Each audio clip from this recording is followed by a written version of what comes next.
17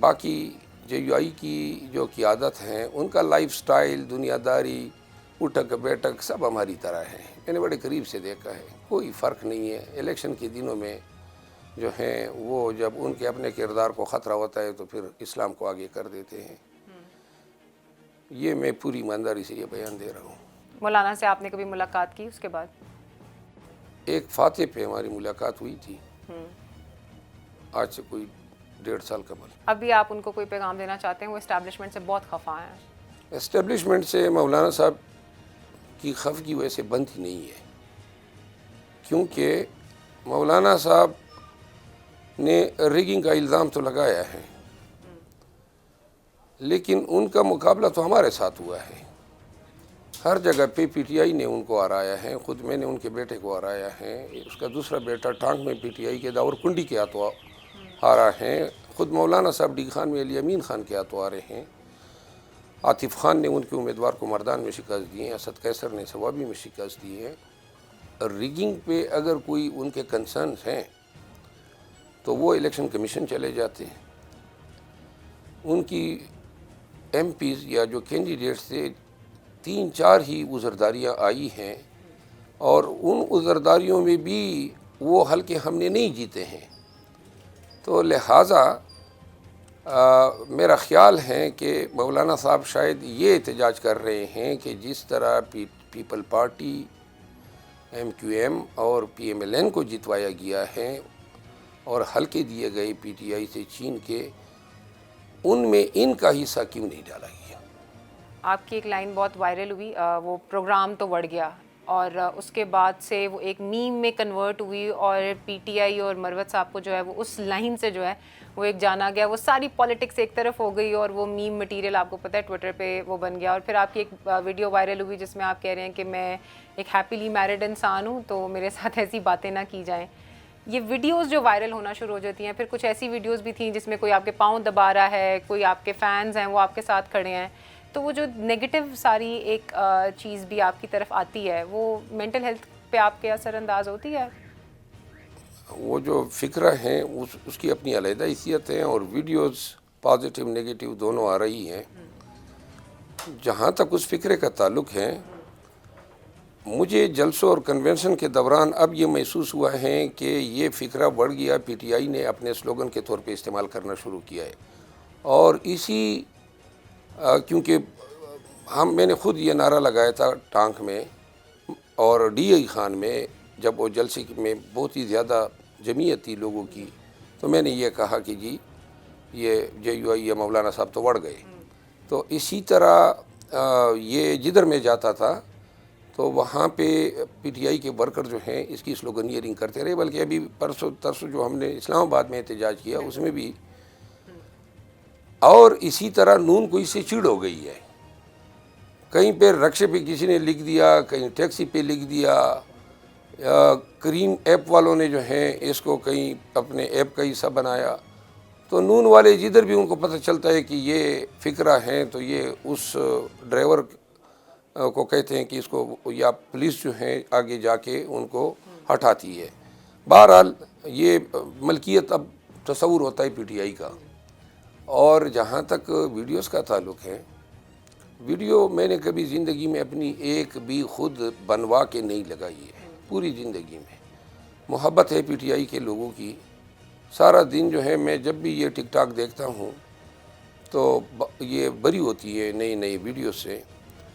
اور basically videos کبھی بھی میں نے جو ریکارڈ ہوتی ہیں، مجھے علم نہیں ہوتا ہے کہ کون سی ویڈیو کب ٹک ٹاک میں کون دے رہا ہے، لیکن ہماری روزمرہ کی جو زندگی ہیں اسی پہ یہ میمز اور ویڈیوز بن رہی ہیں. اور جہاں پہ آپ نے کہا نا کوئی پاؤں دبا رہا ہے، تو یہ کوئی چیز ہم چھپاتے نہیں ہیں. اور البتہ میری کوشش یہ ہوتی ہے کہ یہ کھانے کے وقت ویڈیو کوئی نہ بنائے، کیونکہ میں خود نہیں پسند کرتا ہوں کہ آپ کھانا کھائیں اور ساتھ میں لوگ ویڈیو بھی بنائیں. باقی ویڈیو بنانے پہ کسی بھی وقت کہیں پر کوئی عذر نہیں ہے. ایک بڑا ہمارے لیے قابل فخر بھی ایک ٹرم ہوتی ہے پشتون ولی کی. بڑے صبر و تحمل سے لوگوں کو سنا بھی جاتا ہے، دیکھا بھی جاتا ہے، بولا بھی جاتا ہے. پھر ایسی کیا اس دن ایک چیز ٹریگر کی جب آپ کا عفنان صاحب کے ساتھ جھگڑا ہوا؟ اس میں کیا مطلب ایسی ایک جگہ تھی، کوئی ایسی بات تھی جو آپ کو اتنی بری لگی کہ آپ نے مطلب وہ چیز جو ہے وہ ہاتھا پائی تک چلی گئی؟ یہ ہاتھا پائی اتنی بڑی چیز نہیں ہے، ہمارے کلچر میں گالی بہت بڑی چیز ہے، سمجھ گئے؟ سائڈ پہ یہ میرے ساتھ بیٹھا تھا خان صاحب کو کبھی یہودی، کبھی بوٹ چاٹ، کبھی کیا بول رہا تھا، تو شاید اس نے راستہ بنایا ہوا تھا، پہلے بھی یہ پروگراموں میں دیگر پارٹیوں کے لیڈرز کی توہین کرتا آیا تھا، وہ رک ہی نہیں رہا تھا، منع ہی نہیں ہو رہا تھا، تو بے اختیار اس کو چپیڑ مارنے پڑے جو اس کا حق بنتا تھا۔ کچھ آپ کو برا تو لگا ہوگا؟ میں نے کہا بالکل نہیں، میں آج بھی اس پہ فخر کرتا ہوں، برا کیا لگا تھا۔ اچھا، مریم نواز نے حلف جو ہے وہ اٹھا لیا اور وہ چیف منسٹر پنجاب کے لیے نامینیٹڈ ہیں، کیا کہنا چاہیں گے ان کو؟ کیونکہ کے پی اور جو پنجاب ہے اس کا ایک کمپٹیشن جو ہے وہ ہم لوگ پالیٹکس میں بہت زیادہ دیکھتے ہیں۔ مریم نواز جس حلقے سے ایم پی اے منتخب ہوئی ہیں وہ حلقہ پی ٹی آئی جیتی ہے، اور چوری شدہ مینڈیٹ کے ساتھ اب یہ وزیر اعلیٰ بنی ہے، خود اس کو بھی پتہ ہے۔ یہ نواز شریف صاحب لاہور کے اس حلقے سے ہار چکے ہیں، پی ٹی آئی جیتی ہے اور انہوں نے ریٹین کیا ہے۔ بہت سارے حلقے ہمارے انہوں نے چوری کی، اسلام آباد کے حلقے، پنڈی کے حلقے، کمشنر کا بیان آیا، سیاسی عمائدین کے بیانات آئے، پیر پگارا صاحب کا آیا، جی ڈی اے کے عمائدین کے آئے، اچکزئی صاحب کا بیان آیا، جماعت اسلامی کے بیانات آئے، رئیسانی کا بیان آیا، پتہ نہیں کتنے لوگوں نے بیانات دیے کہ پی ٹی آئی کے حلقے ہیں۔ ہم الیکشن کمیشن میں گئے، اور مریم نواز صاحبہ جو ہیں اس نے چونکہ ڈیزیگنیٹ ہوتے ہی خبریں آ رہی ہیں کہ جی سمری بنا رہے ہیں، افسران کو ادھر ادھر کر رہے ہیں، پورے ملک میں انہوں نے جس نوعیت کی بدماشی، غنڈہ گردی کی پی ٹی آئی کے خلاف، اور پھر اب جو صحافیوں کے ساتھ انہوں نے آغاز کر دیا ہے، تو لہٰذا میں خود دیکھ رہا ہوں کہ اس خاتون کا دور اگر آتا ہے پنجاب میں تو وہ ایک تاریک دور ہوگا، بنیادی انسانی حقوق کے حوالے سے، قانون کی حکمرانی کے حوالے سے۔ نہ کوئی پاکستانی کو یہ حق ہوگا کہ وہ یہ دعویٰ کر سکے کہ مجھے قانون کے مطابق ٹریٹ کیا جائے، اور نہ کسی پاکستانی کو یہ کہنے کی اجازت ہوگی کہ جی کون کیوں منہ اٹھائے مسلح میرے گھر میں گھس گیا۔ اور ایرینی یہ ہے کہ محترمہ جو ہیں اپنی ہاری ہوئی سیٹ کے ساتھ چیف منسٹر بن رہی ہے، یہ پاکستان کی پہلی چیف منسٹر ہوگی جو ایم پی اے تو نہیں ہے لیکن چیف منسٹر بن گئی۔ ایک بہت رومرز ہوں گے یا کچھ بھی ایسا احساس دیا جاتا ہے لوگوں کو بھی کہ آپ شیر افضل مروت صاحب، بیرسٹر گوہر اور علی ظفر کے درمیان جو ہے وہ چپکلش یا رنجشیں کچھ رہتی ہیں، تو پی ٹی آئی کے اندر درار ڈالنا بہت آسان ہے۔ آج آپ کی ایک وہ پرانی میرا خیال ہے ویڈیو تھی جو وائرل ہو رہی تھی کہ شاید وہ ڈیلیور نہیں کر سکے تو ان کو اسی لیے ہٹا دیا گیا پارٹی چیئرمین شپ سے، لیکن وہ ہے کہ اب تو آپ نے الیکشنز اناؤنس کر دی ہیں تو اب تو کمیٹی جو ہے وہ سارے فیصلے کرے گی، تو کیا ان ساری باتوں میں کچھ حقیقت ہے؟ بات یہ، میں وکیل ہوں، اگر آپ مجھ سے کوئی سوال کریں گی اور کسی کی پرفارمنس پہ رائے طلب کریں گی تو یہ تو میری عادت نہیں ہے کہ اگر کسی کی پرفارمنس اچھی ہو میں اس کو خراب کہوں، یا خراب ہو تو میں اس کو اچھی۔ میں وکیل ہوں اور اس سے قطع نظر کہ کون خفا ہوتا ہے کون ناراض ہوتا ہے، میں وہی بولوں گا جو میرے دل میں بات آتی ہے۔ بیرسٹر گور اور بیرسٹر علی ظفر دونوں میرے دوست ہیں، میں بیرسٹر گور کے ساتھ ڈٹ کے کھڑا ہوا جب وہ نامزد ہوا، تھرو آؤٹ جب تک وہ چیئرمین رہے ہیں میں نے ان کے ہر فعل اور ہر بات کی تائید کی ہے۔ جو بھی فرائض پارٹی نے مجھے دیے ہیں میں نے ان تمام فرائض سے میں صحیح طور پہ نمبردار ہوا ہوں۔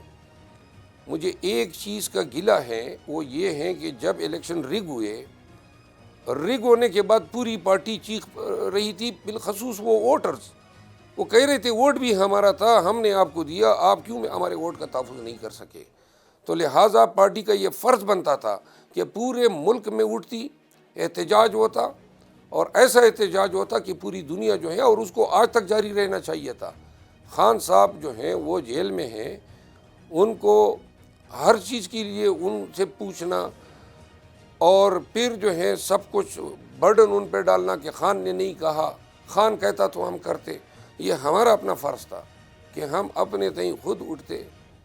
وکلاء کو پنجاب میں ٹکٹیں دینے کے پیچھے مقصد کیا تھا کہ وکلاء وہ لوگ ہیں جو کہ جبر کے خلاف احتجاج کر سکتے ہیں.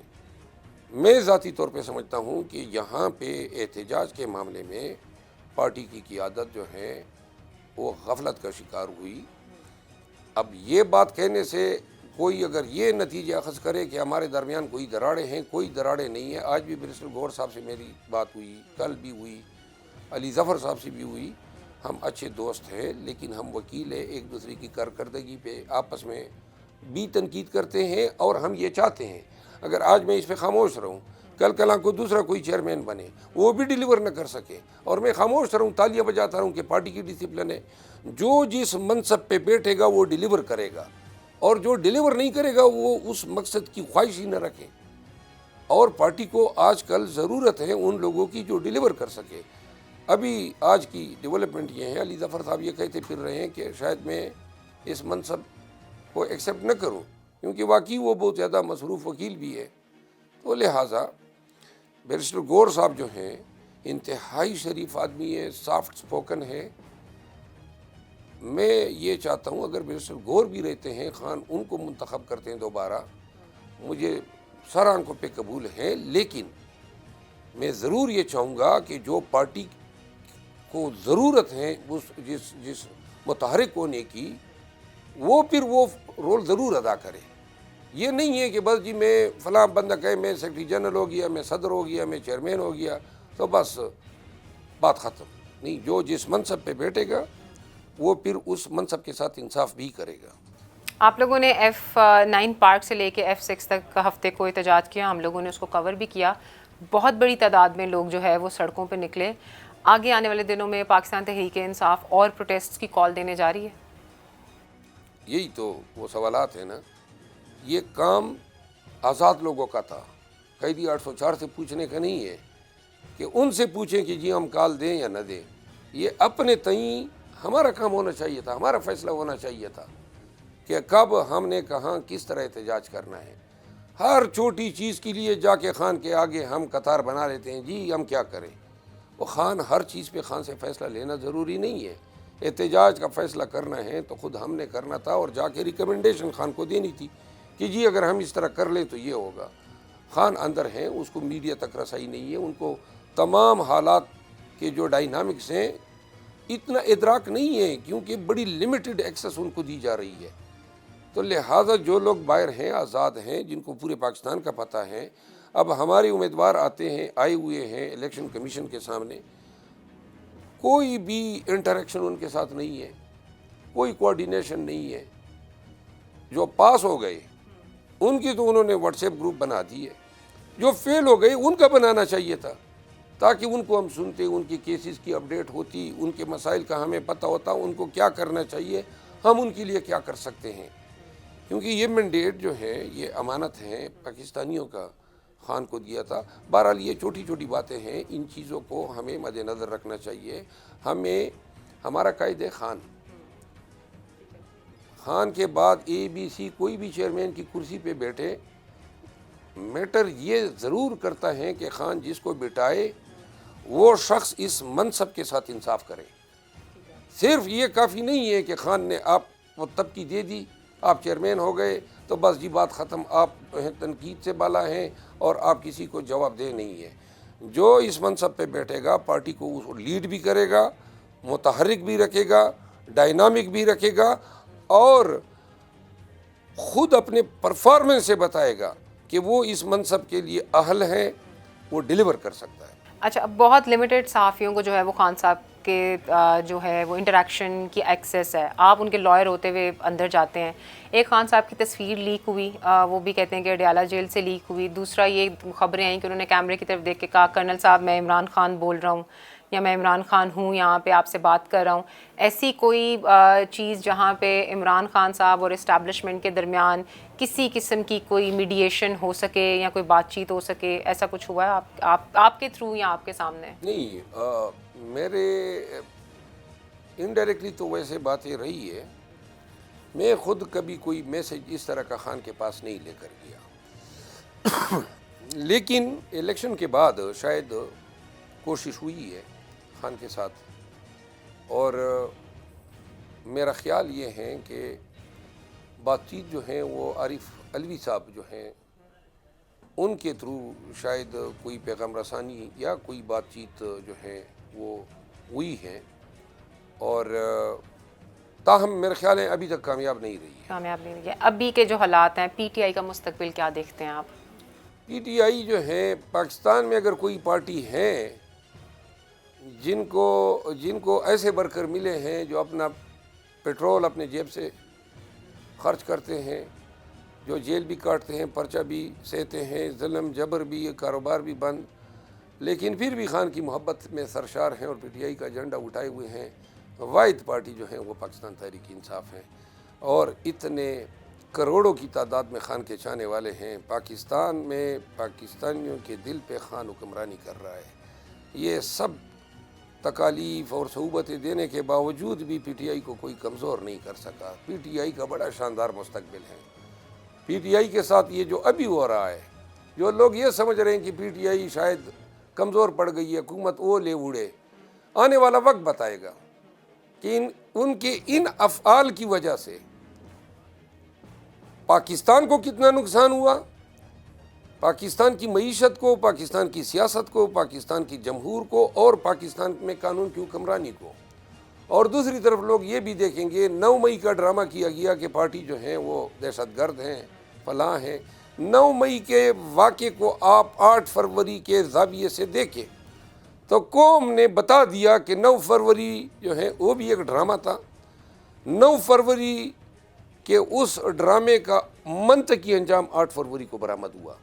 آج یہ ہمارا مینڈیٹ چوری کر کے اگر حکومت بناتے ہیں، زیادہ دور کی بات نہیں ہے، 6 مہینے میں جو ہے ان کا صحیح عکس سامنے آئے گا، سیٹوں کی بندر بانٹ کی، عہدوں کی بندر بانٹ کی، لیکن 6 مہینے بعد جو ہیں یہی لوگ شاید خود جو ہیں وہ